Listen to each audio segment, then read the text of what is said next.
gentlemen, my name is Matt and welcome back to the VoidCraft server. Oh, it is a sad situation, guys. I'm once again all out of diamonds. I spent the last ones on something, I don't even remember what. So I think we're going to begin this episode with a little bit of a mining session to try and get ourselves a little bit more diamonds, a bit more money, so we're not dirt poor all the time.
Well, that didn't actually take too long, and here we have some diamonds in all their, well, I was going to say in all their glory, but they don't actually look like that many just put there like that, but there are actually 18 diamond ores here, which is pretty good, I think, once we mine it up with our Fortune 3 pickaxe. So actually, which one of these pickaxes is it?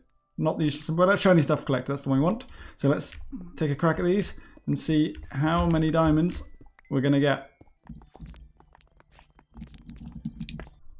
42 diamonds from 18 ore. That's not too bad at all. Anyway, I think my next job that I want to get done is I'm going to collect up a bunch more stone and andesite, and we're going to continue at the base with some of that mountain work that we were doing.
About to stop and say that this would have to do it for now and I'd continue this another day because I was out of andesite, but Z-Man has very kindly come around and dropped off these 3 shulkers full of andesite, and I've also just had a message from Roth saying that he will get me some as well, so I'm going to go to the capital now and meet up with him and see what he's got for me.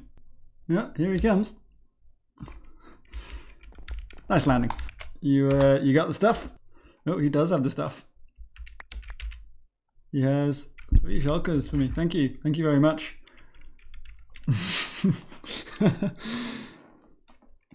Yeah, I'll keep it on the down low. I'll keep it on the down low. Let's see if he wants anything from us. How much? Make it rain. Hi. There's nothing going on. Ah, no, we've been busted.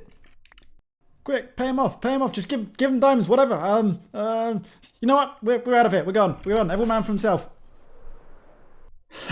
Z-Man acting as though he wasn't part of the whole black market. I mean, perfectly legitimate andesite trading that was going on there.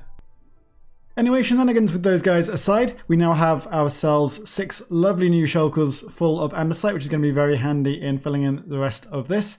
But that is going to have to wait because there are actually other projects I want to get done in this episode. The first of those jobs, if I go through the portal here, is working on a little bit more of the nether hub. Now you can see here, as we get into the nether, there was already a good deal of work that I've been doing off camera. I've fully built up that path going from the hub to our portal to leader.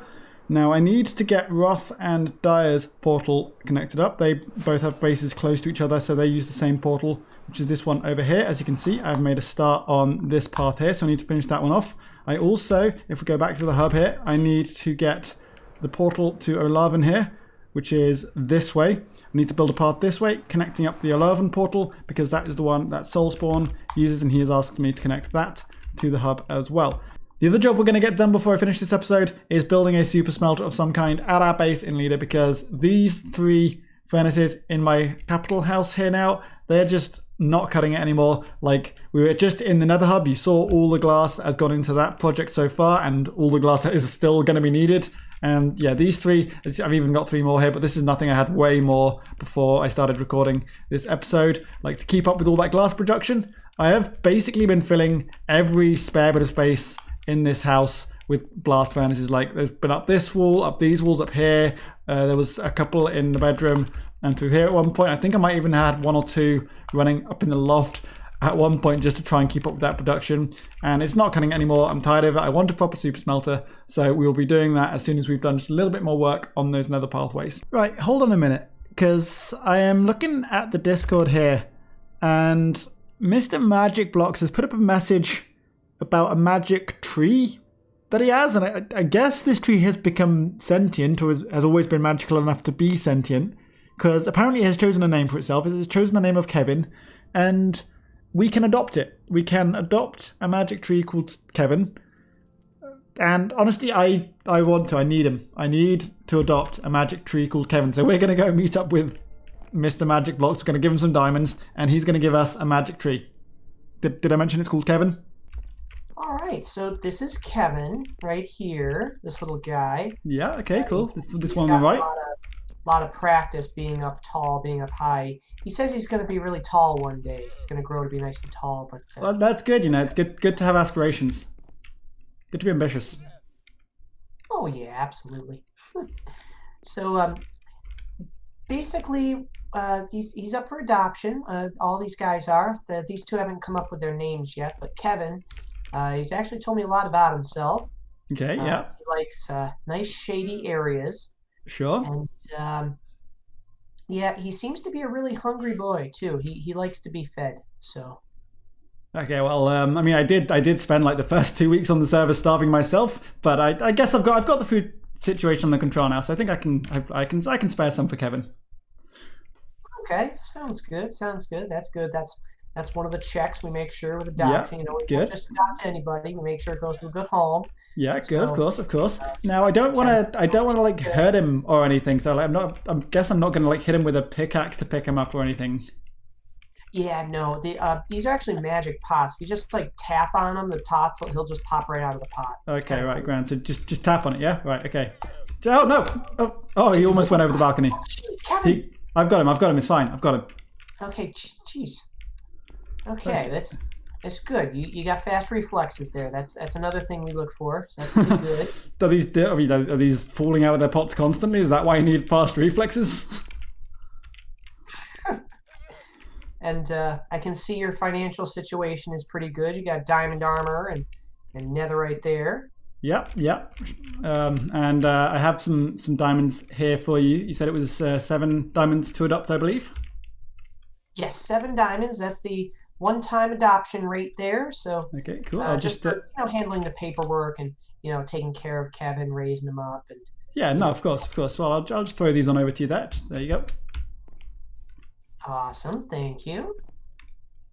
And yeah, just find a nice little shady spot around your base. He likes to be outdoors. I think you couldn't have picked like a more perfect kind of area for him, because like my base is actually, or it's a work in progress, but it's going to be a dwarven base, and obviously the dwarves are known for being underground, like liking shady areas. So I think Kevin's really going to fit in.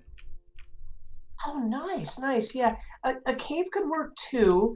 You might just want to make sure he gets a plenty of light. Well, yeah, I mean, he'll be if he's not even above ground completely, he'll be at least near the entrance.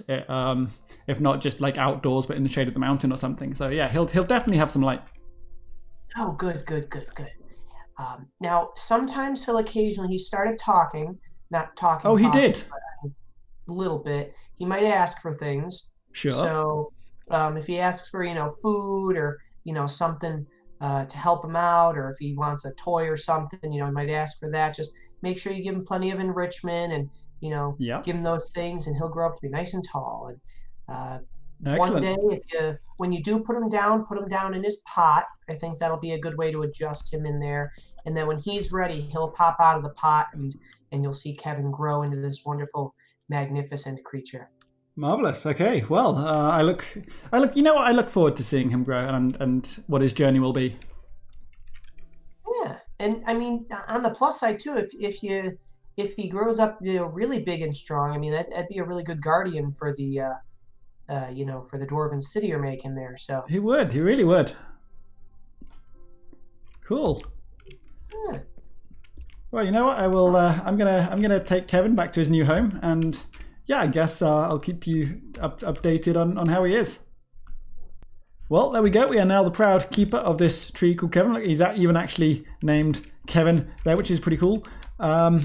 So we need to find a place for him to go now. Like, I know I was talking to Mr. Magic there and talking about him, like, we're dwarves and he's going to be like at home inside the shady areas, but he did say he's going to grow to be quite big, so maybe we don't actually want him inside because that might limit his growth a little bit. So I'm actually kind of thinking that maybe like a central kind of area to this ring of mountains here would be really cool, and then everything else would be like around him. So I might even actually have to move these, because I think these are pretty much in the middle here, and then I'll make him like a little patch in the middle here that can be like his little area.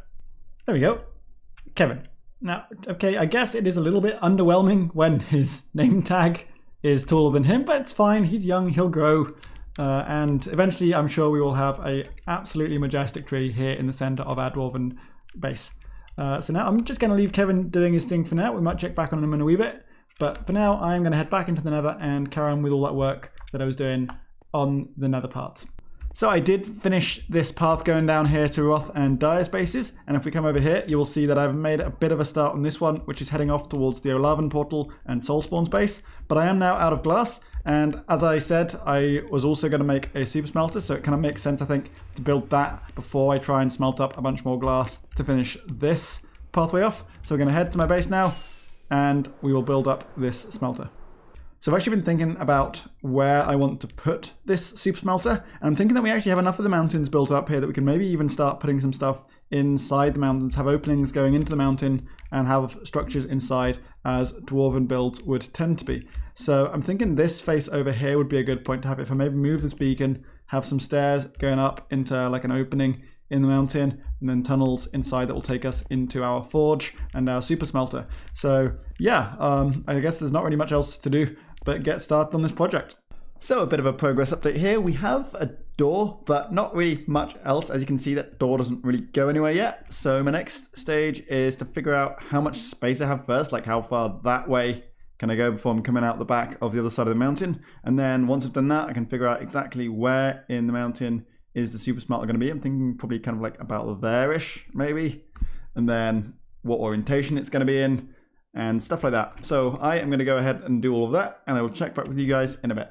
a good while later, and I finally have a working super smelter, which if I fly in through this doorway, I'll be able to show to you. Now, as we walk in through here, you will see that it's all very untidy. I've not really done any work yet in finishing off this corridor or getting it all enclosed, as opposed to being just open to the rest of the mountain and the rest of the world as it is at the moment. That's basically just because I was working and making sure that I got the super smelter up and working and functional, and then probably next episode we'll work on the actual aesthetic of the thing. So if we come down here, I have this big dwarven head here. I have a chest here, which is where our items to be smelted will go. Let's see if I put in, I'm going to put in some stone here. That all disappears very fast. And then if we come around the back here, this is the actual super smelter. Now this will all be completely hidden away. We've got a bamboo farm there, which is what fuels all of this. The stone there has gone into this.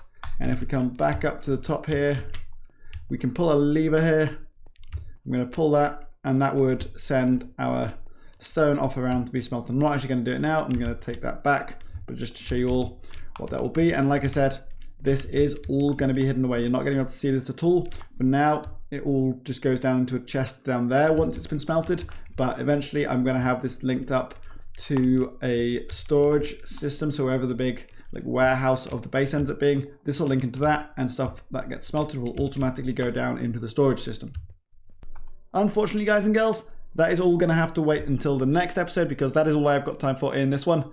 Hopefully you guys enjoyed this video. If you did, make sure you hit that like button, comment to let me know what you thought, and if you're not already, subscribe so you don't miss any more future videos. Until next time, I've been Matt, Kevin has been Kevin, and I'll see you all in the next video. Bye-bye.